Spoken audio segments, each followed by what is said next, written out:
Muy buenos días. Gracias a todos los que tomaron el tiempo para poder agendar este espacio. Básicamente es para poder agregar valor a su conocimiento. Lo que buscamos con estos seminarios o con estos webinars es básicamente poder crear una cultura específicamente en materia financiera, tributaria y en materia de precio de transferencia. Así que muchas gracias a todos los que se inscribieron y que tomaron a bien poder estar en la reunión. En esta ocasión vamos a contar con expertos en el área financiera y fiscal. Vamos a contar con la participación de Luis Contreras y de Eduardo Rodríguez, quienes son gerentes de Latinco, firma miembro de Nexia Internacional. Básicamente, en conjunto, nuestros expositores reúnen más de 25 años de experiencia acumulada, tanto en auditoría, finanzas, impuestos y, bueno, precios de transferencia también, lo que permite comprender no solamente la normativa, sino también los riesgos reales que enfrentan las compañías en su aplicación. El objetivo de esta sesión no es únicamente compartir conocimiento, sino ayudarles a ustedes a identificar alguna brecha, anticipar algún tipo de contingencia y fortalecer el cumplimiento bajo el marco regulatorio aplicable en El Salvador. Pensemos por algún momento en el marco de referencia de NIF para pymes, así como conforme a la legislación y directrices internacionales. Todo ello enfocado en asegurar el adecuado cumplimiento tanto de las obligaciones formales como sustantivas de las compañías que todos los que están acá en este seminario representan. Me permitiré hablar un poco acerca de los expositores que tendremos en esta ocasión. En el caso del licenciado Luis Contreras, él es licenciado en Contaduría Pública por la Universidad Francisco Gavidia, con especialización en finanzas internacionales y formación complementaria en impuestos, normas internacionales de información financiera, normas internacionales de auditoría, prevención de lavado de dinero y financiamiento al terrorismo, así como normativa contable aplicable a organizaciones sin fines de lucro. Cuenta con más de 8 años de experiencia en auditoría financiera a nivel nacional e internacional, participando en proyectos en diversos sectores, incluyendo servicios, industria, agrícola, distribución, organizaciones no gubernamentales y programas financiados por organismos internacionales. Su experiencia le ha permitido desarrollar una visión integral en la evaluación de procesos, cumpliendo normativo, básicamente en cumplimiento normativo y análisis de información financiera.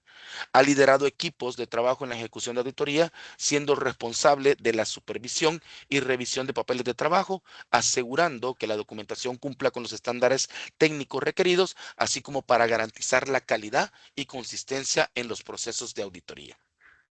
Eduardo Rodríguez, gerente de impuestos también de Latinco, profesional en contaduría pública, graduado de la Universidad Centroamericana José Simeón Cañazuca, con más de 24 años de experiencia en auditoría fiscal, especializado en la gestión de riesgos fiscales y cumplimiento de obligaciones tributarias para empresas nacionales y multinacionales. Se desempeña como gerente de auditoría fiscal desde el 2010. Verán ustedes toda la capacidad y toda la experiencia con la que cuenta Eduardo, liderando procesos de revisión, asesoría y acompañamiento en materia tributaria, brindando soporte técnico a la alta dirección en la toma de decisiones con un enfoque basado en el cumplimiento normativo y la mitigación de contingencias fiscales. Cuenta con experiencia previa, he estado, veamos así, en firmas catalogadas como Big Four, donde ha ocupado algunas posiciones desde asistente y senior de auditoría, fortaleciendo su formación técnica en entornos de alta exigencia y sobre todo en estándares internacionales. Adicionalmente, ha sido catedrático y expositor en diplomados y seminarios, participando activamente en la formación de profesionales en materia fiscal y auditoría.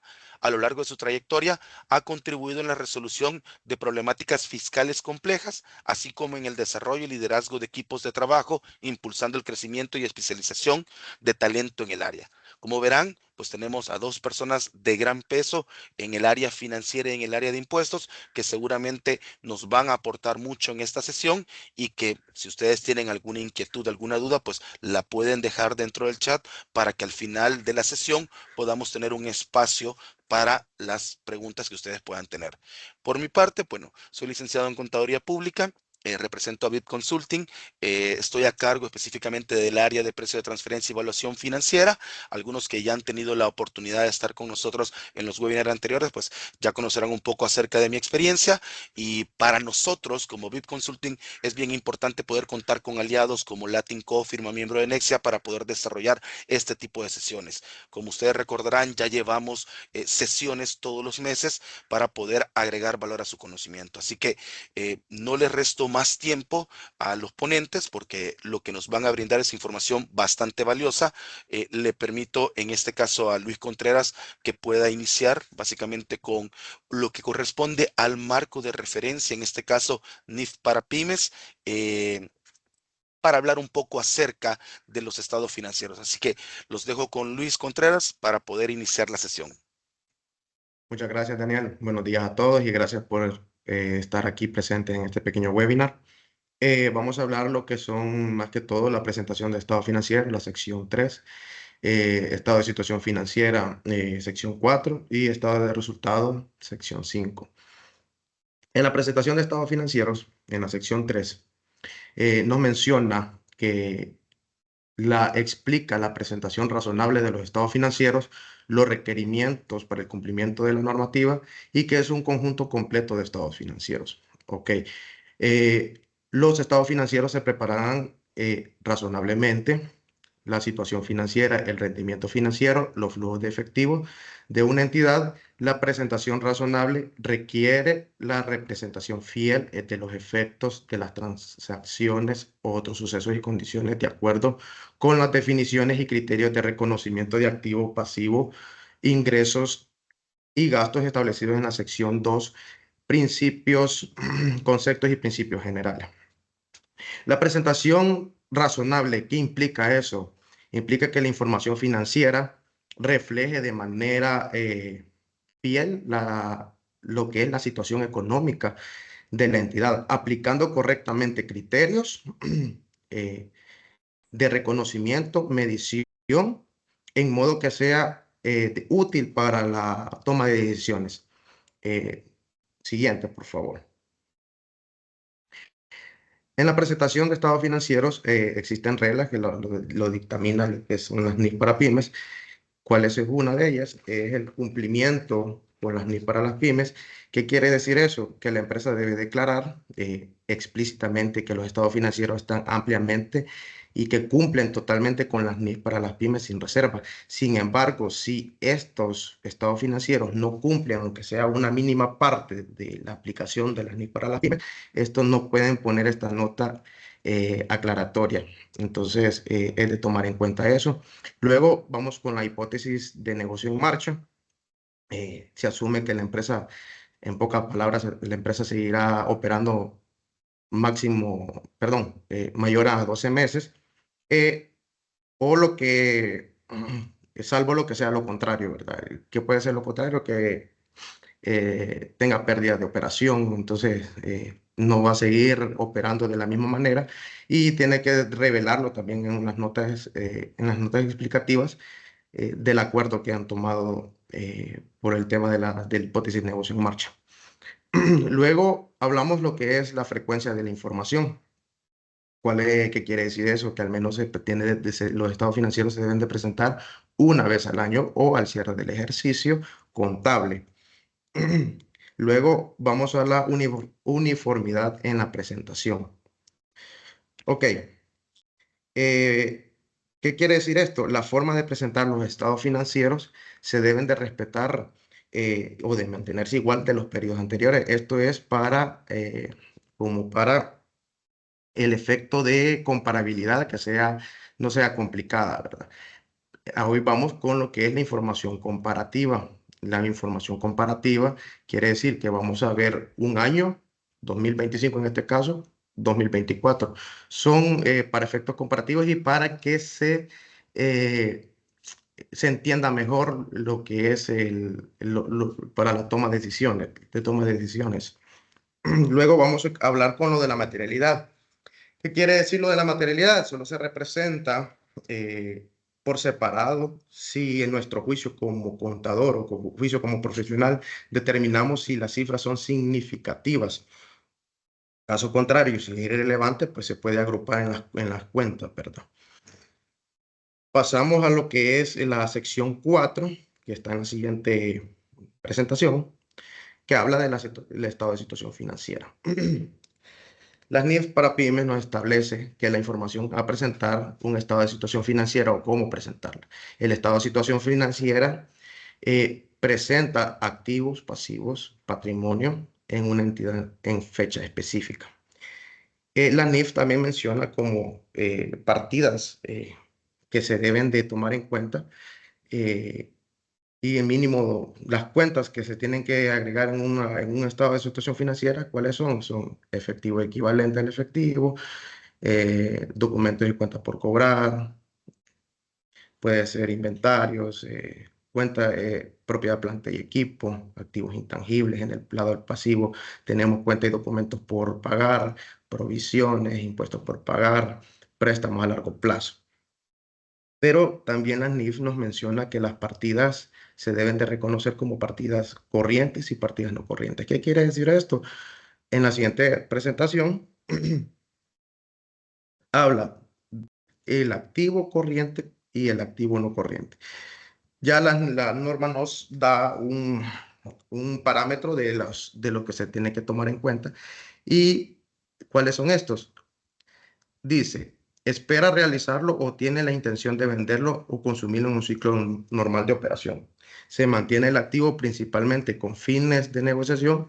Espera realizar el activo dentro de 12 meses siguientes desde la fecha sobre que se informa o que el activo sea efectivo o equivalente al efectivo, salvo que su utilización esté restringida y no se pueda ser intercambiada o liquidarse con un pasivo.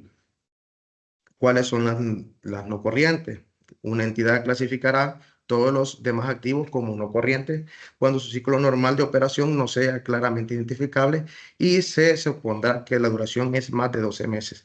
Si se recuerdan, cuando nosotros estudiábamos o algunos que están estudiando en la universidad nos decían, simplemente identificar el activo corriente con el activo no corriente era, si es menor a 12 meses, entonces es un activo corriente, si es mayor a 12 meses, es un activo no corriente. Entonces es de tener en cuenta que en el pasivo la misma lógica se va a ocupar. Pasamos a la siguiente presentación, que donde están los pasivos corrientes y los pasivos no corrientes. ¿Qué dice? Espera liquidarlo en el transcurso del ciclo normal de la operación. Se mantiene el pasivo principalmente con fines de negociación. El pasivo debe liquidarse dentro de los 12 meses siguientes a las fechas sobre las que se informa. La entidad no tiene un derecho incondicional para aplazar la cancelación del pasivo durante al menos 12 meses siguientes a la fecha que se informa. ¿Cómo será lo que es el pasivo no corriente? Una entidad clasificará todos los demás pasivos no corrientes que sean mayores a 12 meses. Un ejemplo puede ser los préstamos bancarios a largo plazo. Vamos en la siguiente presentación, vamos a ver un ejemplo de un estado de situación financiera, mejor conocido o conocido por todos como balance general. Eh, si ustedes pueden observar, eh, el estado de situación financiera está compuesto con el activo, las partidas corrientes, que son activos corrientes y activos no corrientes, cuáles están efectivos y equivalentes, cuentas y documentos por cobrar, inventarios, otros activos a corto plazo, pagos anticipados a corto plazo, el total de activos corrientes, el no corriente, propiedad, planta y equipo, activos intangibles. Vamos con el pasivo. El pasivo puede ser cuentas y documentos por pagar, impuestos por pagar, retenciones y provisiones por pagar. Y préstamo a largo plazo, como el ejemplo que les mencioné anteriormente. Posteriormente vamos a ver lo que es el conforme la cuenta de patrimonio, perdón, el capital social, reserva legal y las utilidades acumuladas del ejercicio. Bueno, ya vimos en pequeña parte de lo que compone lo que es el estado financiero, el estado de situación financiera, y vamos a pasar a la sección 5, que es estado de resultados. Aquí no me voy a meter a los estados de resultados integrales por temas de tiempo, entonces solo vamos a ver el estado de resultado básico que la sección 5 nos menciona, que establece como una entidad que debe presentar su desempeño financiero mostrando los ingresos, gastos y la utilidad de pérdida del ejercicio. Una entidad presentará un desglose de gastos utilizando una clasificación basada en la naturaleza o en la función de los gastos dentro de la entidad, lo que proporcione una información que sea fiable y más relevante.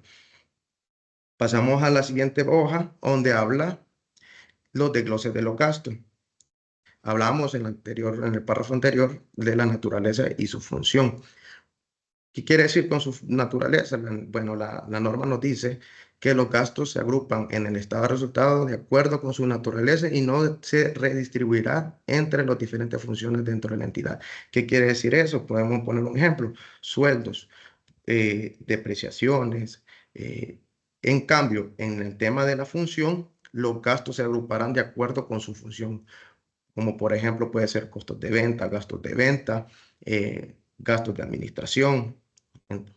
Entonces, es de tener claro el desglose que se debe de manejar para la presentación del estado de resultado. En la siguiente presentación, vamos a ver lo que es un estado de resultado básico. ¿Qué quiere decir eso? El ingreso menos los costos de ventas, la utilidad bruta, luego estamos los gastos de operación, gastos de venta, gastos de administración. Esos son los temas que estábamos hablando anteriormente, que cumplen con su función. Eh, la utilidad de operación, los ingresos y gastos de no operación, que pueden ser gastos financieros, ingresos financieros, otros ingresos, utilidad antes de reserva y la reserva legal.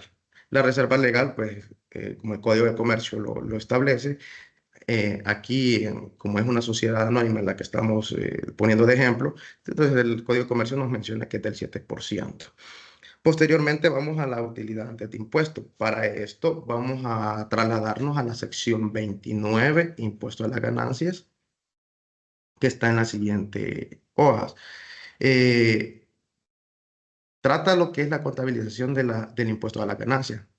Se requiere que una entidad reconozca las consecuencias fiscales actuales y futuras de transacciones u otros sucesos que hayan reconocido en el estado de estados financieros. En estos importes fiscales reconocidos,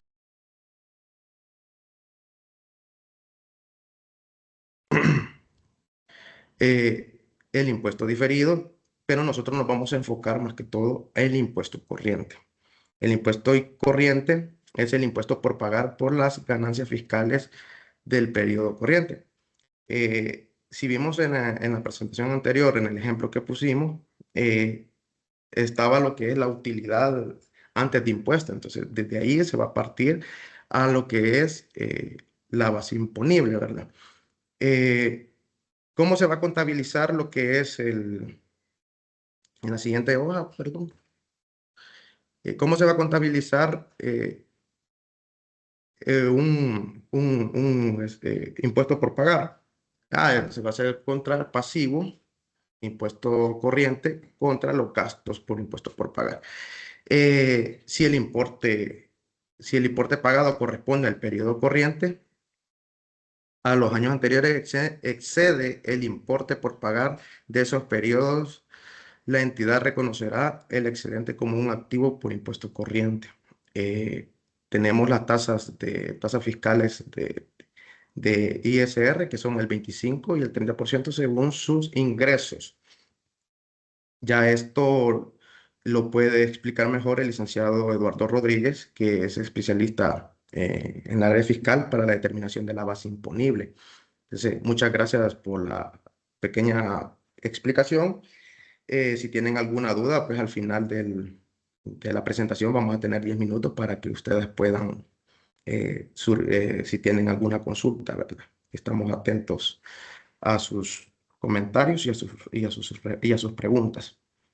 De acuerdo, Luis, muchísimas gracias por aportarnos específicamente en lo que corresponde al marco de referencia NIF para pymes, sobre aquellas secciones que tienen que ver específicamente con los principios, definiciones y lo que corresponde a las características cualitativas de los estados financieros.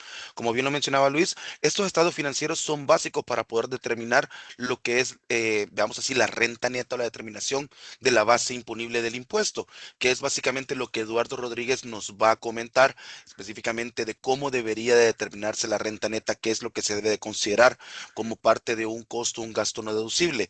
Así que voy a dejar a Eduardo Rodríguez para que nos pueda apoyar en su ponencia, específicamente en la determinación de la base imponible, como veamos si él lo determinó para esta sesión. Así que dejo con ustedes a Eduardo. Hey, muy buenos días. Gracias, Luis, y gracias, Daniel, por la oportunidad que nos dan de poder compartir un poco de la temática acerca de la determinación de la base imponible. Eh, Voy a hablar quizás un poco antes de conocer cómo determinar la base imponible o la renta neta, como la ley de impuestos sobre la renta lo llama. Vamos a determinar qué es el hecho generador. Adicionalmente, vamos a conocer un poco acerca de la renta obtenida. Vamos a hablar de los criterios que actualmente el Ministerio de Hacienda anda utilizando para objetar gastos. Y vamos a llegar al final a la conclusión de cómo se determina la renta neta o base imponible para efectos de impuestos sobre la renta. El artículo 1 de la ley del impuesto sobre la renta nos menciona que la obtención de renta en el ejercicio de imposición de que se trate genera así la obligación del pago del impuesto sobre la renta. Es decir, aquí lo está dejando un poco amplio y dice que cualquier renta que nosotros podamos obtener en un ejercicio del 1 de enero al 31 de diciembre de X año, pues se está considerando como el hecho generador y por lo cual genera la obligación del pago. Pero la ley de todos es conocidos que da excepciones. Por ejemplo, el artículo 4 me dice los ingresos que no, como renta no gravable, el artículo 3 que excluye como renta, y así sucesivamente la ley va armando poco a poco hasta llegar a la renta neta. Luego, ¿qué significa la obtención de renta? Y esto me lo define el artículo 2 de la ley del impuesto sobre la renta, y dice que la obtención de renta en el ejercicio de imposición de que se trate es, es lo que genera la obligación del pago, obtener la renta. Pero, ¿qué es una renta obtenida? Vamos a la siguiente slide, Daniel, por favor. ¿Qué es una renta obtenida? Y aquí ya el artículo 2 me especifica. Son todos los productos o utilidades percibidos o devengados por un sujeto pasivo. Es decir, que si yo en mis redes sociales pongo en venta mi teléfono y obtengo una renta, ya la ley de impuestos sobre la renta me está diciendo, usted, que es el sujeto pasivo, está obteniendo una renta, decláremela, porque eso es un hecho generador. No sé si se han dado cuenta que últimamente el caballito de batalla del Ministerio de Hacienda es respecto a la venta de inmuebles. A todo mundo que ha realizado una transacción de venta de un inmueble le ha remitido un correo donde le especifica, mire, según nuestros registros, usted realizó una transacción de una venta de un inmueble y por lo tanto necesita presentar el informe de ganancia de capital, necesita presentar el informe sobre la renta en las fechas correspondientes. ¿Por qué? Porque ya Hacienda está amarrando a través de todas sus unidades todos aquellos rentas que el sujeto está obteniendo. Va a llegar un día, me imagino yo, que cuando realicemos una transacción de una venta de un vehículo, creo que eso todavía los notarios todavía no lo están informando. Cuando Hacienda se dé cuenta de que estamos obteniendo rentas aparte de nuestro trabajo, aparte de nuestro negocio y que estamos haciendo actividades de comercio, como por la venta de teléfonos o otro tipo de actividades, Hacienda va a decir, señores, usted también está obteniendo renta de estas diferentes fuentes y por lo tanto también debe de incluirla en su declaración anual como parte de su renta obtenida.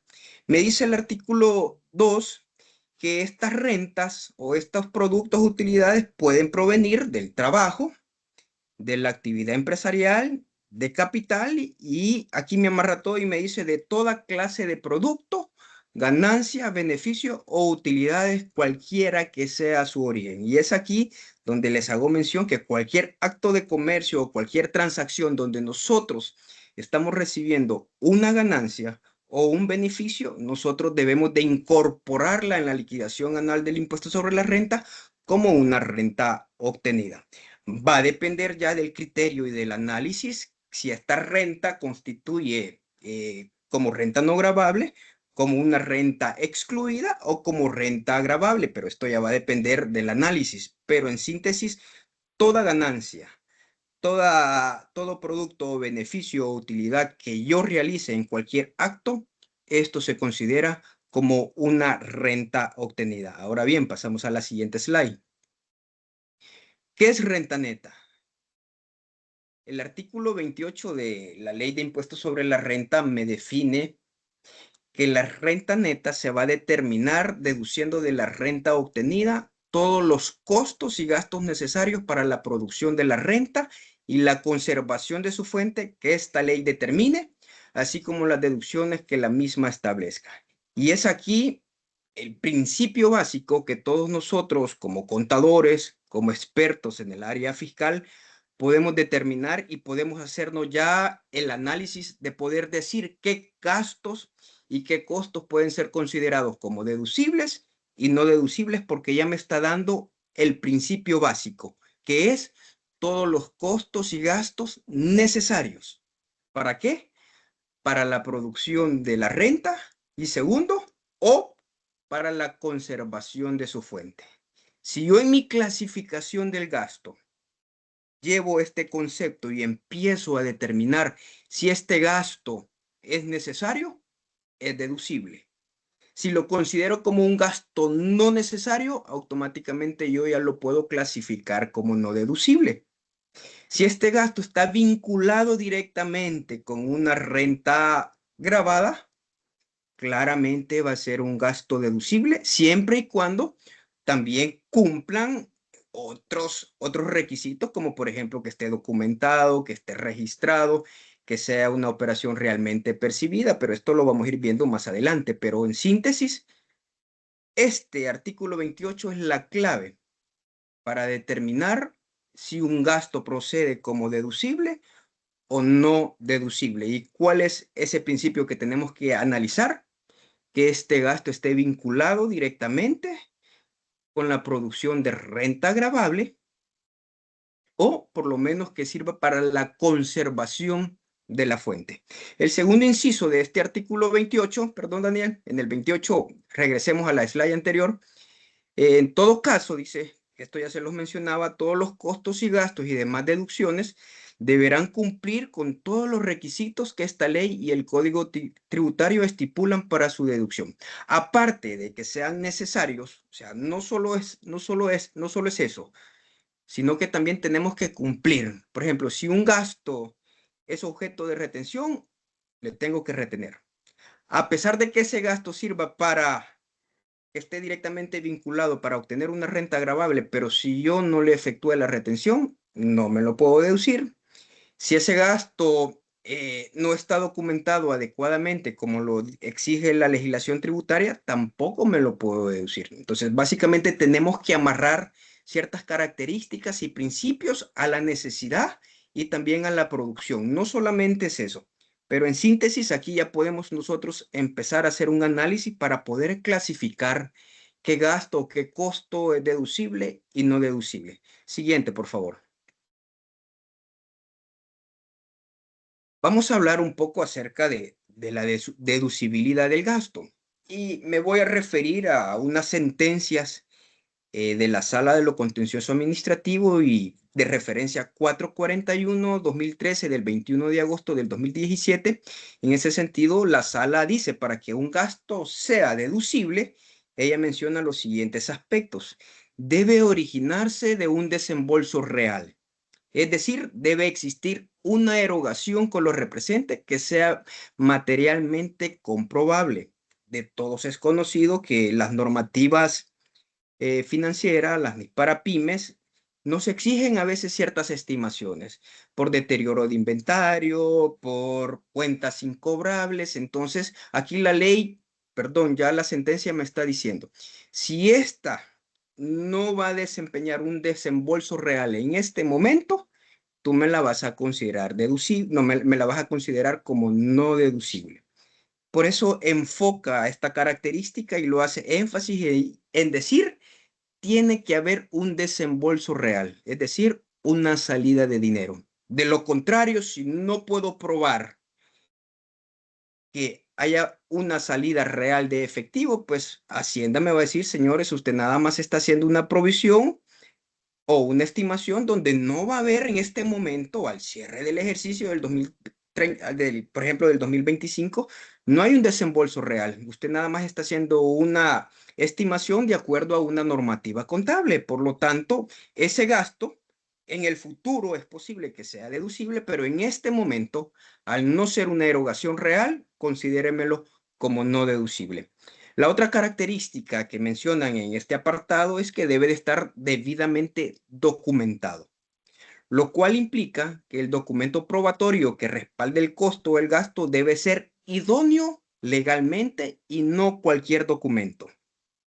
Antes se tenía la práctica de documentar un gasto con un vale de caja chica, con facturas comerciales, con el estado de cuenta bancario, pero hoy la legislación ya nos define que para que un gasto proceda como deducible, debe de estar respaldado por un documento legal. En este sentido, puede ser un comprobante de crédito fiscal, una factura de consumidor final, una factura de sujeto excluido. Y si todavía hay personas que ocupan tickets, pues puede ser deducible, aun y cuando últimamente ha salido una reforma que dice que para que usted pueda hacer uso de la deducibilidad del gasto, usted tiene que solicitar una factura que esté a su nombre. Y eso es una reforma reciente. Entonces, aparte de la documentación idónea, el documento debe de estar claramente identificado al nombre del sujeto pasivo que lo va a ocupar como deducible de su renta obtenida. Y la tercera característica, que es básicamente lo que el artículo 28 nos dice, que debe de ser necesario para la producción de la renta y la conservación de su fuente. En este sentido, todo gasto debe de estar relacionado con rentas gravables o, en consecuencia, que sirva para conservar la fuente, que sirva para mantener el trabajo.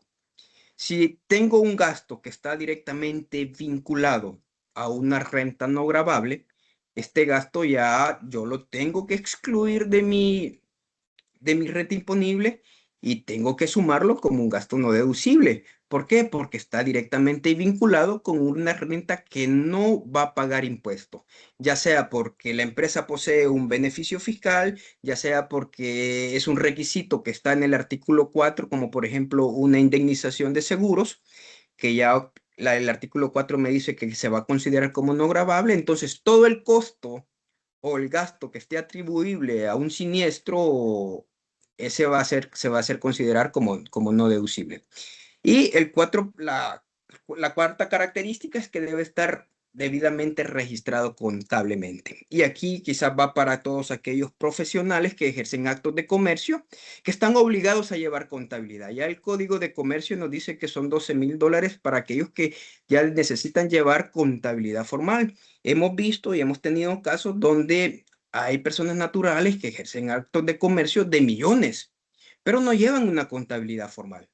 Entonces Hacienda les objeta todo el costo o el gasto porque como no están debidamente contabilizados, Hacienda interpreta de que ese gasto no procede. Por eso hace énfasis la sala de que el gasto para aquellas personas que ejercen actos de comercio y que están obligadas ya por ley, lo que establece el Código de Comercio, deben de llevar una contabilidad debidamente legalizada para que pueda proceder el gasto como deducible. Pasemos a la siguiente slide, por favor. En ese mismo sentido, otra sentencia de la sala con referencia 339 del 2012, de fecha, perdón, del 20 de mayo del 2015, nos da otras características. Y dice, el gasto que usted va a considerar como deducible de su renta obtenida tiene que ser necesario. Es decir, aquellos que son indispensables. Oiga, esa palabra, indispensables para la generación de utilidades gravables o la conservación de su fuente. Ese es un concepto importante, ser indispensable. Que su finalidad económica esté orientada a la obtención de rentas gravables y la conservación de la fuente. Y tercero, que los costos y gastos en los que incurra se encuentre debidamente registrados y documentados. Va básicamente en la misma línea de la sentencia anterior. Tenemos que identificar que este gasto esté directamente asociado a la finalidad de la empresa. Si la empresa, por ejemplo, se dedica a la distribución de productos electrodomésticos, todos los gastos y costos tienen que estar destinados a esa finalidad. Si hay un gasto, y más adelante lo vamos a ver, que así lo considera Hacienda, un gasto que no está destinado a esa finalidad de la empresa, pues Hacienda está utilizando el criterio de que se va a considerar como no deducible. Pasemos, por favor, a la siguiente slide. Hay un punto importante y esto no lo quería dejar de mencionar ni de decir, y es que en un proceso contencioso administrativo, el juzgado segundo de lo contencioso de Santa Tecla da un párrafo y un criterio duro, y es que dice que para que un gasto y un costo sea deducible, deberá ser necesario para la generación de la renta y la conservación de su fuente. Y esto quizás es la parte más difícil de este criterio. Dice, además, tener el carácter de ineludible. ¿Qué es ineludible? Ineludible, aquello que no se puede evitar, aquello que no se puede eludir, esquivar o dejar de hacer.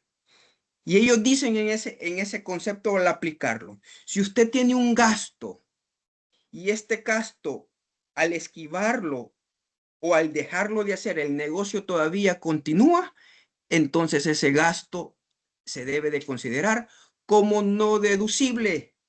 ¿Por qué? Porque es un gasto que lo puedo evitar de hacer. Por eso dice que el gasto para que sea deducible debe de ser ineludible, indispensable y obligatorio. Entonces, en ese sentido, le deja a la administración tributaria un criterio amplio de poder determinar, ok, si este gasto que tú estás realizando lo podemos quitar y el negocio sigue continuando, entonces ese gasto lo voy a considerar como no deducible. Pero si este gasto en verdad es obligatorio, en verdad lo tenés que hacer o es ineludible, entonces este gasto yo sí te lo voy a permitir como deducción de tus rentas imponibles. En ese sentido, el Ministerio de Hacienda en sus fiscalizaciones, ocupando este criterio de que el gasto debe de ser ineludible, empieza a objetar una diversidad de gastos en las cuales muchas empresas, por mantener al personal, por darle beneficios o por darles buenos incentivos, pues muchas empresas en el territorio salvadoreño tienen esa costumbre, pero ha venido Hacienda al ocupar este concepto de ineludible, viene y empieza a catalogar ciertos gastos a su criterio, y ellos dicen que es con base a legalidad porque se basan en el artículo 28, pero dejan de lado ciertos beneficios humanos, culturales y sociales. Entonces, al aplicar este criterio, hay muchas empresas que se están viendo afectadas porque la administración tributaria está ocupando como caballito de batalla este concepto de ineludible para objetar muchos costos y gastos. Vamos a ver unos ejemplos de estas objeciones que el ministerio está haciendo al ocupar este criterio de ineludible. Sigamos con la siguiente slide, Daniel.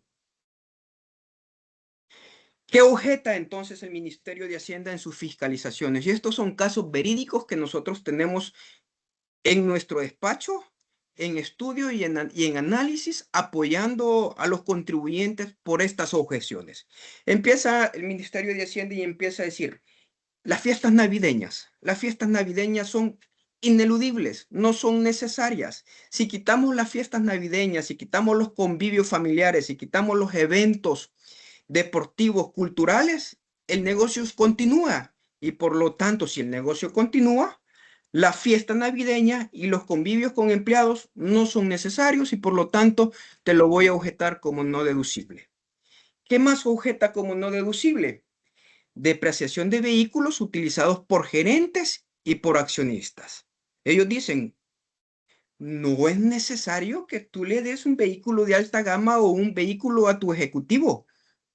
Para eso él tiene un sueldo y con ese sueldo él puede generalmente comprar su vehículo, pero si tú le estás dando su vehículo, muéstrame con evidencia suficiente y probatoria de que ese vehículo que le has asignado a tu ejecutivo, a tu accionista, es un vehículo necesario para que el negocio siga caminando. Y uno les explica y les dice, miren si son necesarios, pero ellos dicen, si le quitamos el vehículo, la empresa sigue en marcha y por lo tanto es no deducible.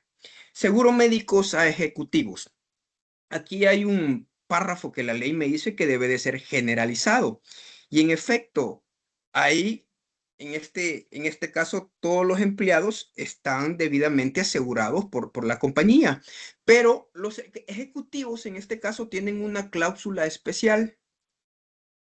Tienen un seguro más elevado, tienen mejores prestaciones. Entonces dice Hacienda, no, usted está haciendo una separación.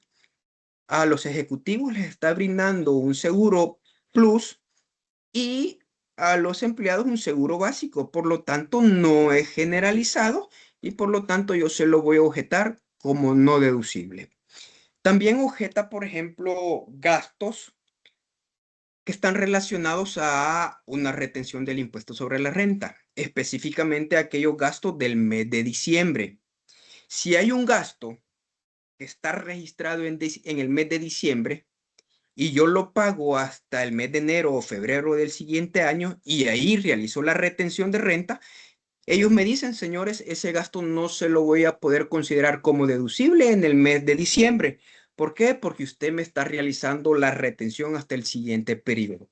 Para que ese gasto sea deducible, usted me tiene que realizar la retención en el mes que usted ha registrado la retención, reconocer la retención y usted procede a deducirse el gasto. Ok, pero yo no he pagado ese gasto. No, pero ya está establecido que el artículo 29A, numeral 3, me da esa condición. Todo gasto que está relacionado a una retención en el mes de diciembre, aunque no lo haya pagado, debo yo de enterarle al Ministerio de Hacienda la retención respectiva para que el gasto sea considerado en el ejercicio de imposición que corresponde al mes de diciembre. Podemos pasar a la siguiente slide, por favor. Otro principio que ha estado ocupando el Ministerio de Hacienda en sus fiscalizaciones es el principio de la verdad material. ¿Qué significa esto? Que el contribuyente tiene que demostrar la existencia efectiva de la operación. En otras palabras, el contribuyente tiene que demostrar que en verdad la operación o el gasto de un servicio o la compra de algo sea efectivamente real. Por ejemplo, muchas empresas multinacionales tienen contratos de soportes operativos con sus casas matrices. Y las casas matrices lo que hacen en efecto dan ese soporte, brindan asistencia operativa, brindan asistencia técnica, incluso muchos registros contables se realizan en el exterior, pero si no le podemos mostrar al Ministerio de Hacienda que efectivamente esos gastos son reales, él me lo va a objetar. No basta solo con tener contratos, no basta con tener el invoice, no basta con retener, sino que hay que mostrarle con evidencia suficiente, con evidencia técnica de que en verdad me están prestando ese servicio y que ese servicio es efectivamente necesario y real. Por ejemplo, hemos llegado al caso de ver que ha pedido bitácoras por uso de vehículos. Tuvimos una compañía que tiene aproximadamente unas 20 sucursales a nivel nacional y necesita tener supervisores que vayan a las tiendas. Les exigió a esta empresa una bitácora del uso de los vehículos, dónde está la ubicación del vehículo, quién lo ocupa, a qué hora salió, a qué hora llegó, qué diligencia fue a hacer. Y ustedes bien saben que en el negocio muchas veces llevar esa bitácora no es tan fácil, pero le solicitó para poder demostrar que en verdad todos los vehículos son necesarios, una bitácora. Lo que me llamó también mucho la atención fue que estaba cuestionando los intereses de un préstamo rotativo, porque también con base al principio de la verdad material, ella quería saber dónde se había invertido el dinero. Es decir, si yo pedí 5 millones de dólares y hubo un desembolso de 100,000, ¿dónde invertí esos 100,000 dólares? Los ocupé para materia prima, los ocupé para remodelación y así sucesivamente. Ustedes saben que el crédito rotativo, pues muchas veces está a la mano y se solicita cuando hay una necesidad. Entonces Hacienda quería ver el destino.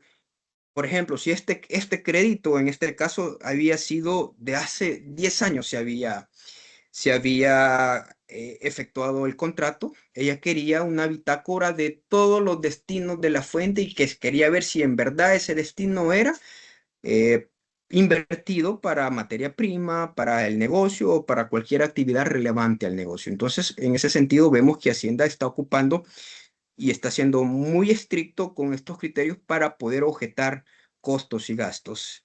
Sigamos, Daniel, por favor. ¿Cómo se determina entonces la renta neta? Hemos visto que el artículo 1 me define que la renta neta es por la obtención de rentas, entonces son mis rentas obtenidas menos rentas no grabadas, menos costos y gastos necesarios, más gastos no deducibles. Eso me da lo que el artículo 28 de la Ley de Impuestos sobre la Renta me da como la renta neta o base imponible o la ganancia fiscal. En ese sentido, pues creo que estamos terminando mi parte. Muchas gracias por su atención. Luego quizás vamos a ver un caso práctico si nos queda tiempo. Daniel, Puedes seguir, Eduardo, si quieres, para desarrollar el casito práctico no ¿tenemos hay ningún tiempo? problema. Tenemos tiempo todavía, sí. Perfecto. Ok. Vamos a partir entonces de la utilidad que había determinado el licenciado Luis. Vamos a partir que había una utilidad ante de impuesto de 72,000 dólares. En los ajustes y tomando en consideración los criterios de fiscalización del Ministerio de Hacienda, he considerado ciertos supuestos que van en línea y en concordancia con lo que la Administración Tributaria ha estado objetando en fiscalizaciones. Esto significa, el Ministerio de Hacienda tiene ese criterio, pero vamos a ver si la sala de lo contencioso o los juzgados lo confirman. No son sentencias definitivas, pero sí es el criterio que el Ministerio de Hacienda está ocupando. Y en ese sentido he puesto supuestos. Gastos en concepto de fiestas navideñas, 10,000 dólares. Depreciación de vehículo BMW usado por gerente general, 2,500. Servicios del exterior prestados en diciembre y pagados en enero por 1,000 dólares. Gastos de intereses bancarios sin evidencia de su destino, 7,500. Ingresos por reintegro de seguro 10,300 y una reserva legal no deducible de 3,66. ¿Por qué esa reserva legal es no deducible? Porque esa reserva legal está vinculada con los ingresos no gravables, que es el punto número 5, que son los reintegros por seguro por 10,300. Considerando estos supuestos, procedemos a determinar entonces la base imponible. Partimos de la utilidad financiera, gastos no deducibles, fiesta navideña, 10,000 dólares, depreciación del BMW, 2,500, gastos sin retención, que ya lo había explicado anteriormente, intereses bancarios donde la empresa no lleva una bitácora de cómo invirtió ese dinero y aparte de que son de hace 7 o 8 años que no encontró la documentación de soporte, la reserva legal. Me da entonces un total de gastos no deducibles de 21,003,66 dólares como gastos no deducibles. Tengo que excluir de la base imponible 10,300 dólares que representan a una indemnización de seguro y el artículo 4 me define que esto lo voy a considerar como no deducible. Y es así que mis ajustes fiscales para determinar la base imponible o renta neta son de 10,300. A mi utilidad fiscal que se determinó por el licenciado Luis, que eran aproximadamente 73,000 dólares, más estos ajustes, llego a una renta neta, a una utilidad fiscal, a la base imponible, es a la cuantificación económica del hecho generador, que son 83,497. Esto por el 30% me da un impuesto de 25.049.30. Si teníamos una utilidad financiera de 70.000, menos el impuesto, vamos a llegar a una utilidad aproximadamente de $50.000. Gracias. Siguiente slide, Daniel, porfa. Creo que aquí hemos concluido. Muchas gracias por su atención. Reitero nuevamente mi agradecimiento a Daniel por esta oportunidad que nos brinda como firma miembro de Nexia. Somos Latinco, somos una firma de auditoría que estamos presentes en el mercado por más de 50 años en el mercado nacional, ofreciendo servicios de auditoría financiera, fiscal, consultoría financiera, conversiones de normas. Así que cualquier cosa estamos en contacto. Muchas gracias y que tengan un feliz día. Muchas gracias, Eduardo. Como él lo mencionaba, pues ya son una firma con bastante trayectoria en El Salvador, así que pues al final vamos a dejar también un espacio para preguntas y respuestas y también los contactos de cada uno de ellos. Bueno, tomemos en cuenta todo lo que se ha venido viendo dentro de esta sesión. Básicamente pensemos un poco el marco de referencia de NIF para pymes, en donde se establece lo que son un juego completo de estados financieros, tomando en consideración únicamente el estado de situación financiera y el estado de resultado como preliminares. Como podemos ver, pues el proceso contable, veamos así, reconocimiento y medición de cada una de estas partidas dentro de los estados financieros, pues nos permite tener cumplimientos en materia tributaria, como bien lo mencionaba el licenciado Rodríguez, la determinación de la base imponible y poder determinar cuánto es el impuesto que corresponde a cada contribuyente conforme a las reglas que tiene la administración tributaria. Ahora, esto está enlazado muy bien con precio de transferencia y específicamente en esta sesión hablábamos un poco acerca, o el tema como tal, lo que buscaba es identificar aquellas situaciones que pudieran también considerar una implicación en materia de precio de transferencia. Y bueno, todos los que estamos acá seguramente hemos tenido alguna experiencia en materia de precio de transferencia y estamos próximos a la presentación de la declaración informativa que vence, bueno, ya no vence el 31 de marzo por el periodo de vacaciones, sino que se extiende hasta el 7 de abril.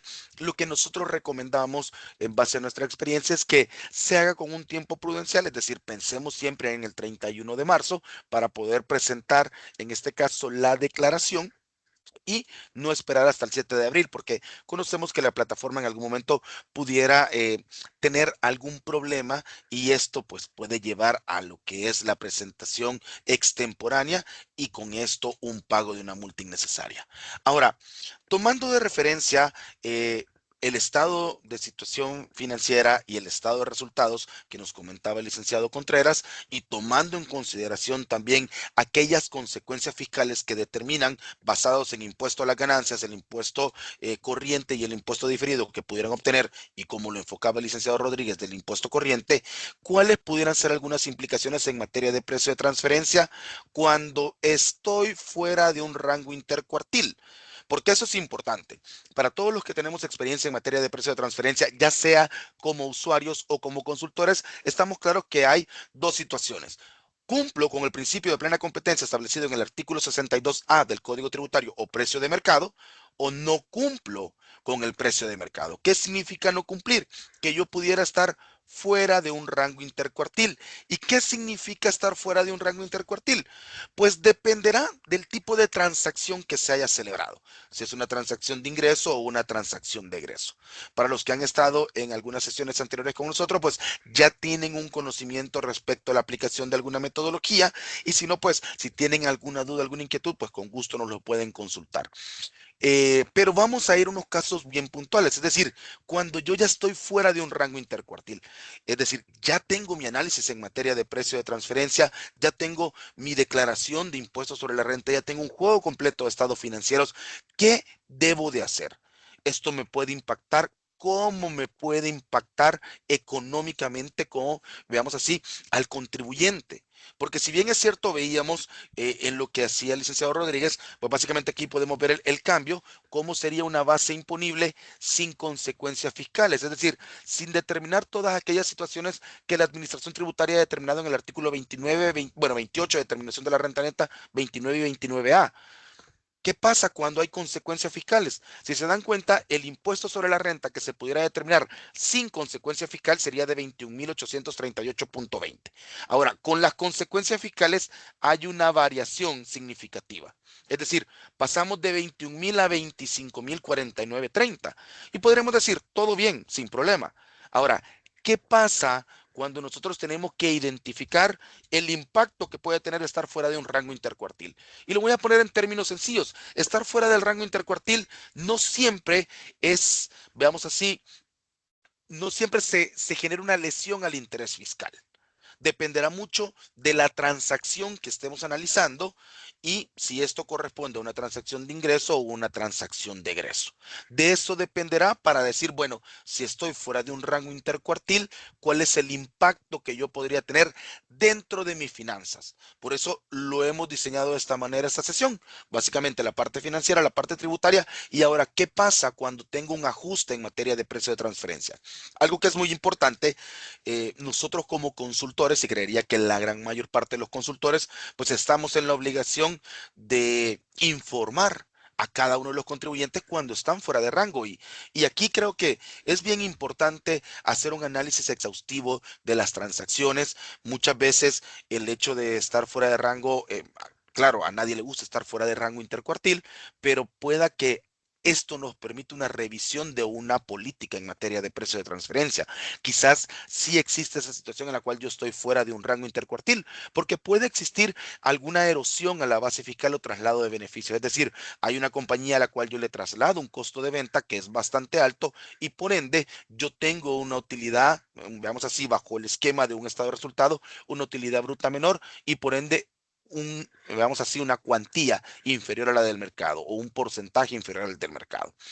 Vamos a ver tres momentos, veamos así, importantes para cuando yo estoy analizando una transacción y estoy quedando fuera de un rango intercuartil. Pensemos en el primer escenario. Nos vamos a ir a que ya tenemos el análisis en materia de precio de transferencia. Es decir, ustedes ya cuentan con un resumen ejecutivo, ya cuentan con una plantilla para la presentación del 982, pero ustedes se dan cuenta que dentro de su resumen ejecutivo o dentro de su estudio de precio de transferencia, si es que ya se les entregó, pues ustedes podrán ver y notar, bueno, la parte analizada pudiera ser el contribuyente, es decir, tenemos una parte analizada que tiene un porcentaje de un método basado en un método de precio de reventa del 14.25. Para los que no tienen conocimiento en materia de precio de transferencia, pensemos por un momento, lo que técnicamente requiere el método de precio de reventa es que yo analice una transacción cuando le he comprado a una empresa vinculada y luego estos productos que le he comprado los vendo a terceros independientes sin tener ningún proceso productivo. Es decir, ¿qué es lo que estamos buscando? Identificando que el precio al que me lo está dando mi parte relacionada me permite a mí cubrir mis costos de distribución, si fuera el caso, y obtener un margen de ganancia de acuerdo al mercado. ¿Qué pasa si ustedes tienen en su análisis en materia de precio de transferencia la aplicación del método de precio de reventa y están quedando por debajo de un rango intercuartil? Ojo, he tratado de ser muy conservador en los rangos que se están presentando, pero pueden existir ocasiones en las cuales los rangos se extienden muchísimo más. Y es ahí donde yo siempre mantengo de que el análisis en materia de precio de transferencia no es únicamente un cumplimiento formal. El análisis en materia de precio de transferencia nos permite para la toma de decisiones, tal cual como lo pide el marco de referencia de NIF para pymes, tal cual como podríamos considerar los principios de la verdad material de los que hablaba el licenciado Rodríguez, que son muy importantes y que también para tema de precio de transferencia, servicios intragrupos, son válidos el principio de la verdad material, o como lo conocemos básicamente en materia de precio de transferencia, el test de beneficio. Entonces, he sido bastante cuidadoso en los rangos para poder ver cuáles pudieran ser los posibles impactos. Algo muy importante, y por eso, veamos así, a veces somos bien insistentes nosotros como consultores, de que necesitamos la información, necesitamos el RQI, necesitamos las transacciones, y no crean que es únicamente porque queremos la información rápido y salir del compromiso, para nada, al contrario, es una situación en la cual nosotros analizamos e identificamos cualquier tipo de riesgo que pudiera existir en el proceso, de tal forma que si tenemos un escenario como este, poder estar en tiempo para determinar si el contribuyente por voluntad propia, determina aplicar un ajuste en materia de precio de transferencia. Nosotros, como consultores, damos una recomendación y establecemos cuál es el rango de plena competencia. No obligamos a que exista básicamente un ajuste por parte del contribuyente. Esto quedará a criterio del contribuyente, como bien lo menciona el artículo 62A. Lo podrá hacer el contribuyente o la administración tributaria en su oportunidad podrá venir y aplicar el ajuste que corresponde. Recordemos que también en el literal F del artículo 135 del Código Tributario establece que el auditor fiscal deberá dejar 2 párrafos, uno dentro del dictamen y otro dentro del informe, respecto a la real situación que tiene con sus partes relacionadas. Entonces, ahí seguramente el auditor también informará a la administración tributaria, aun y cuando son periodos diferentes. Tenemos al 30 de abril la presentación de la declaración de impuestos sobre la renta. Antes, pensemos al 31 de marzo en un ejercicio normal, la presentación del informe de operaciones con sujetos relacionados, y luego en mayo tenemos el dictamen. Quizá sería más conveniente pensar en una declaración de impuestos sobre la renta en una fecha similar que la declaración de precio de transferencia, impuestos sobre la renta y precio de transferencia, de tal manera que haya, veamos así, uniformidad dentro de la información. Presentamos primero el 982, podemos estar fuera de rango. Después vamos a ir a ajustar allá en la declaración del impuesto sobre la renta, pero ya hay inconsistencias entre las declaraciones. Entonces, ¿qué va a hacer la administración tributaria?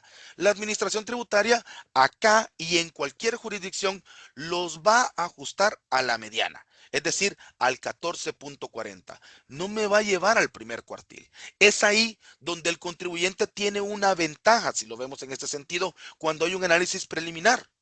Porque en un análisis preliminar podemos decir, estamos quedando fuera de rango. ¿Qué hacemos? Estamos previos al cierre. Entonces, si estamos previos al cierre, podemos arreglar nuestra situación en materia de precio de transferencia. Por eso muchas veces la insistencia de allá por octubre, noviembre, consultar si van a elaborar un análisis en materia de precio de transferencia, porque nos da una visión para poder determinar cuáles pudieran ser los posibles impactos y evidentemente teniendo información en tiempo. ¿Qué sucede cuando nosotros estamos fuera de un rango intercuartil? Y quiero centrarme específicamente en la pantalla, en el bloque derecho donde dice monto ajustado. Fíjense qué interesante. Hablamos de un método de precio de reventa en el cual yo le compro a una parte relacionada y le vendo a terceros independientes. En ese sentido, yo tendría que hacer, cuando estoy fuera de un rango intercuartil en un método de precio de reventa, un ajuste específicamente sobre los costos. Y tiene sentido, ¿por qué sobre los costos? ¿A dónde va la porción que me traslada mi parte relacionada? Si ellos me están vendiendo, me va a impactar directamente los costos. Y al impactar directamente los costos, fíjense en una variación tan mínima de 14.40 a 14.25.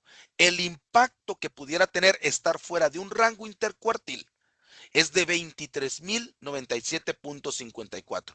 Eso considerando que fuese la única transacción que pudiera estar fuera de rango intercuartil. Recordemos que pudiera existir N cantidad de transacciones. Y eso es importante. Ahora en el 982 que se va a presentar al 7 de abril, hay que estar bien claro de cuáles son las transacciones. Hay que considerar dividendos, hay que considerar cuentas por cobrar, hay que considerar préstamos, hay que considerar transacciones de compra-venta de bienes, cualquier tipo de prestación de servicios. Por muy mínimo que sea el valor, fueran $10, hay que reportarlo. Porque hay sentencias de la Administración Tributaria del Tribunal de Apelación de Impuestos Internos y Aduanas en las cuales establece que por una inconsistencia como esa, una transacción que contablemente está registrada y no se reportó en el 982, aplican la multa, en este caso, que es el 0.5% sobre el patrimonio. Allá ustedes calcularán según el patrimonio que ustedes tengan. Y ojo, no cometamos el error. Alguien alguna vez me decía, Daniel, sobre el capital social, no, sobre el patrimonio. Entonces, no es allá sobre los 2.000 que pudieran tener de capital social, es el patrimonio menos superávit por revaluación. Entonces, ¿cuál es el impacto que pudiera tener?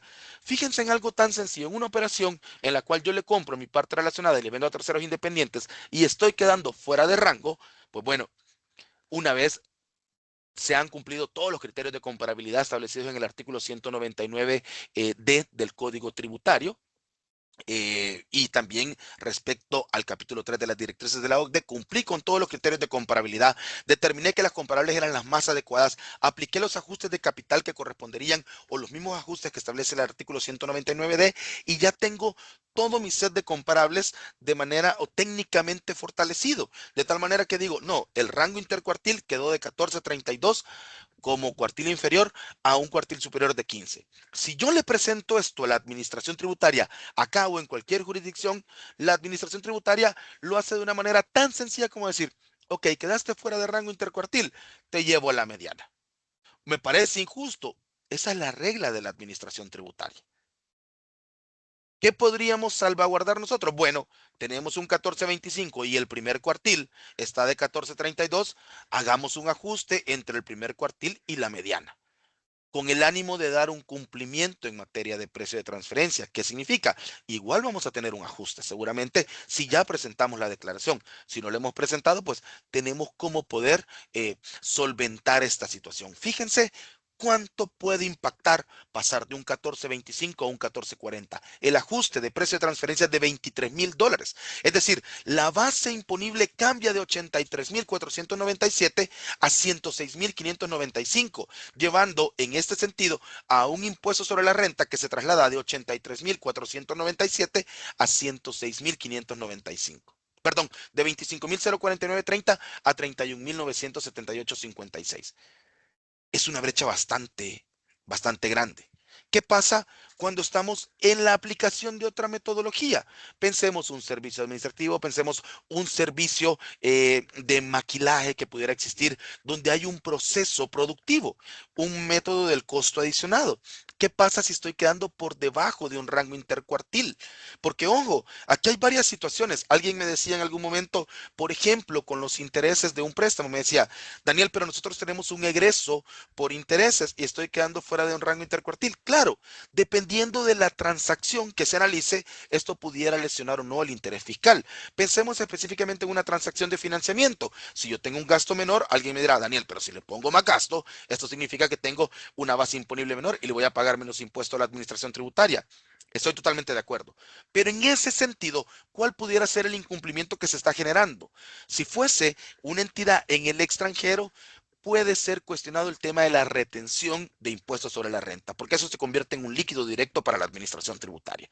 Entonces, ahora, pensando en un método del costo adicionado, en el cual cambia técnicamente, es decir, yo le compro a terceros independientes, hago un proceso productivo y le vendo a mi parte relacionada. ¿Qué es lo que espero? Que el ingreso que yo estoy teniendo de mi parte relacionada me permita a mí cubrir los costos de terceros independientes. Bajo el supuesto que yo estuviera por debajo del rango intercuartil, cambia también el indicador. El indicador quedaría con un 16.62, siempre tomando de referencia este estado financiero. Es el que estamos tomando de referencia. Este 16.62, pensemos, estoy quedando, miren por cuánto, 16.69 del primer cuartil. Ustedes dirían, no es nada, Daniel. Pues puede ser significativo. Por muchos, 0 o 0.07 de diferencia puede ser significativo e impactar, en este caso, la base imponible y la aplicación básicamente de un ajuste en materia de precio de transferencia. Pero siendo muy rigurosos y pensando que la administración tributaria me lleva al 16.77, veamos cuál es el impacto. El impacto que acá se da un ajuste sobre las ventas es de 19.805.52. Es decir, le estoy cobrando muy poquito a mi parte relacionada. Entonces tengo que incrementar básicamente ese importe. ¿Qué hace? Me hace una modificación dentro de la base imponible. En el primer caso seguramente me dirá, mira, los costos no van a ser deducibles en su totalidad. Vas a tener que impactarlos en 23,000. En el método del costo adicionado, pudiéramos tener un impacto que me va a llevar a un ajuste de 19.805.52. Muy ajustes matemáticos financieros si ustedes lo quieren ver, pero es a lo que la administración tributaria nos va a llevar cuando estamos fuera de un rango intercuartil. Pasamos de una base imponible otra vez de 83.497.66 a una base imponible de 303.19, impactando significativamente en el impuesto sobre la renta. Es decir, aun y cuando ya habíamos determinado en base a costos y gastos no deducibles y erogaciones deducibles un impuesto de 25.049.30, el ajuste por estar fuera de rango intercuartil me lleva ahora a un impuesto sobre la renta equivalente a 30.990.96. Ojo, y no corresponde a nosotros llevarlos a rango intercuartil. porque hacemos un análisis técnico. Pueda que en alguna situación, alguna comparable pudiera ser cuestionada. Eso estoy totalmente, es un argumento bastante válido. Por eso es importante entregar en tiempo para poder cumplir todos los procesos y que de esa manera se puede identificar si hay alguna situación o alguna consecuencia específicamente en una comparable por la cual habría que considerarla o no. También es válido que no podemos implantar comparables. Ojo con esa situación, porque no es hacer llegar a un rango, es que cumpla con los 5 criterios de comparabilidad que los veíamos en las sesiones anteriores en alguna oportunidad y seguramente en todas las demás sesiones que vamos a estar haciendo a lo largo de este año, pues ustedes van a escuchar hablar acerca de la metodología. Por ahí hay uno que está programado de ¿por qué me aplicaron este método? Así se llama esa sesión y les viene bien para todos los que son usuarios para poder comprender lo que queremos hacer con estas sesiones es tener la misma cultura y hablar el mismo lenguaje en materia tributaria. Entonces, fíjense una variación del 1662 al 1677, llevándome a la mediana, me hace un impacto de $19,000 en mis estados financieros. Yo creo que eso a todos nos afectaría el bolsillo como contribuyentes. A todos nos afectaría. Ya no digamos si hay un error dentro de la declaración. Hay que ser muy cuidadosos al momento de presentar la declaración informativa. ¿Qué pasa cuando ya no aplicamos un método, veamos, basado en una utilidad bruta? Es decir, nos quedamos en los primeros renglones, ingresos menos costos de venta, utilidad bruta, aplicando un método de precio de reventa o un método del costo adicionado, como un método tradicional basado en las operaciones. Bajemos un poco el nivel a un método basado en el resultado de las operaciones, un margen transaccional neto con un indicador entre costos y gastos. Estos son aspectos muy técnicos y que tienen que estar dentro de su estudio. Yo les invito para que evidentemente el del 2025 quizás no lo tengan ahorita, pero el que les hicieron en el 2024 vayan y revisen respecto a qué metodología está. Ahí tienen que tener algún pie de página, tendrían que tener alguna información que los lleve a la aplicación y el descarte o determinar por qué aplicaron una metodología o por qué no aplicaron otra metodología. Pero pensando en un método transaccional neto, llevar al último nivel. Es decir, cuando no hay una adecuada segmentación de los costos y gastos, como podría ser acá, como bien lo mencionaba el licenciado Contreras, ya sea por funciones o por naturaleza, es decir, determinar costos y gastos operativos, hay una buena segmentación de los mismos. Bueno, acá en estos dos métodos, el método de precio de reventa y el método de costo adicionado, viene bien cuando hay una adecuada segmentación de los costos y gastos. Cuando no hay una adecuada segmentación de los costos y gastos, pudiera ser más conveniente aplicar un método transaccional neto, es decir, llegar al último nivel. Que ojo, no vamos hasta este renglón de acá que dice utilidad antes de impuestos sobre la renta. Nosotros en un análisis en materia de precio de transferencia vamos algunos renglones arriba y todavía revisamos lo que son las notas a los estados financieros, por eso a veces la insistencia de tener un juego completo de estados financieros, para poder identificar si existe o no alguna partida que no debería ser considerada dentro del análisis porque pudiera sesgar, veamos así, los resultados. En ese sentido, en un MOTC, que sería básicamente un método transaccional basado en costos y gastos, esto es lo que quedaría por acá. Miren, acá es más representativo igual. Tenemos que la parte analizada tiene un indicador de rentabilidad de un 1% y la mediana es del 1.15. ¿Cuál pudiera ser el impacto? El impacto es de 22,869,10. Esto aplicado en base a fórmulas que las administraciones tributarias a lo largo del tiempo han venido considerando. Importante dentro de lo que son las sentencias o veamos así, las resoluciones del Tribunal de Apelación de Impuestos Internos y Aduanas, podríamos identificar ese tipo de ajustes. Y por ende, tener una visión más clara de cuáles son algunas situaciones. El licenciado Rodríguez hablaba de casos puntuales en los cuales la sala de lo contencioso ha dictaminado y ha determinado cuáles serían algunos incumplimientos. Entonces, ojo, precio de transferencia no está dormido en El Salvador. Hay que tomarle la importancia. No es únicamente presentar un informe y se acabó. No, hay que leer el documento, hay que tener esas reuniones para poder eh, conocer cómo es que llegamos a este resultado. ¿Qué pasa en un MOTC cuando tenemos una diferencia de 0.15? Llevándolo a la mediana, tenemos que hay un impacto en la base imponible de 22.869.10. Vuelvo y repito, esto es cuando estoy por debajo de un rango intercuartil, que es cuando más se dan esta clase de ajustes. Hay que tomar en cuenta qué tipo de transacción estamos analizando. No todas se pueden catalogar de la misma manera o categorizar de la misma manera. Tampoco a todas le podemos aplicar el mismo método. Eso es muy importante. Hay que contar con la experiencia suficiente para poder determinar cuál es el método que mejor se adecua a la naturaleza de la transacción.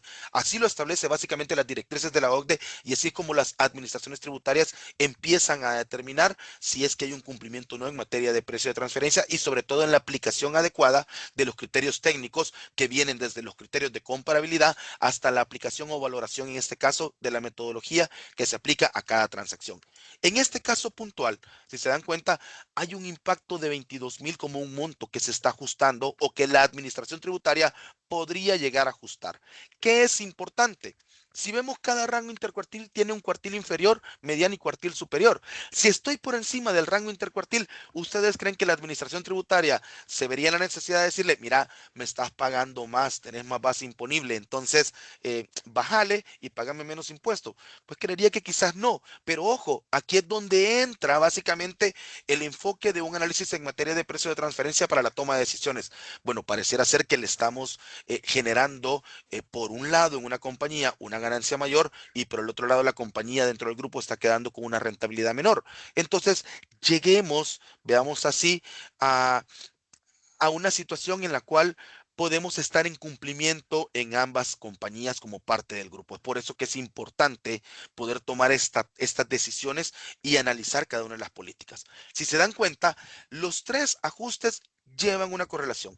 Todos están básicamente, el método de precio de reventa que pudiéramos tener tiene un ajuste de 23.000, el método del costo adicionado de 19.000 y el método transaccional neto de 22.000. Todos están en base a los mismos, o veamos, esquemas muy similares, en los cuales la administración tributaria va a venir, me va a objetar estar fuera de rango intercuartil y me va a llevar a un ajuste primario, porque así lo determina en este caso las directrices de la OCDE, respecto a precio de transferencia.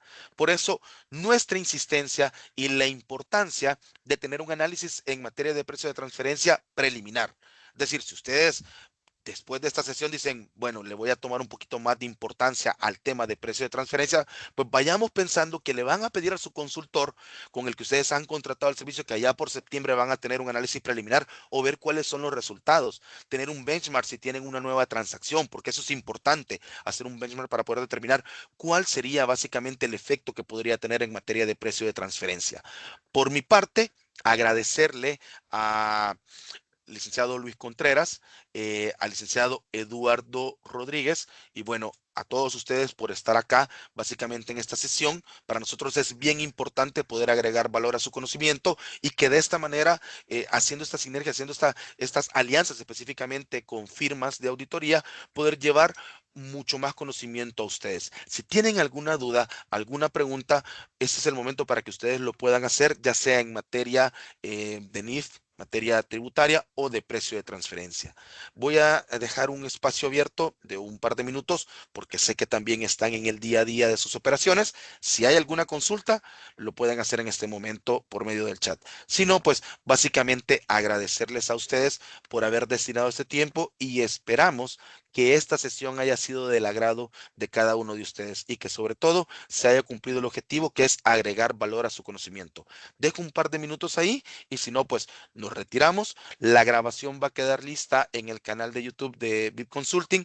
Para los que todavía no nos están siguiendo en el perfil de LinkedIn, ahí vamos a dejar básicamente el enlace y también los puede llevar hasta, en este caso, al canal de YouTube donde están las sesiones anteriores que hemos hablado acerca del precio parece correcto. Entonces, en donde está el riesgo básicamente en materia de precio de transferencia y quién es mi comparable, que básicamente es para determinar previo a la presentación del 982 quiénes son las comparables que se deben de presentar en el informe de operaciones con sujetos relacionados. Muchísimas gracias por su atención y bueno, si hay alguna consulta, pues dejamos el espacio abierto.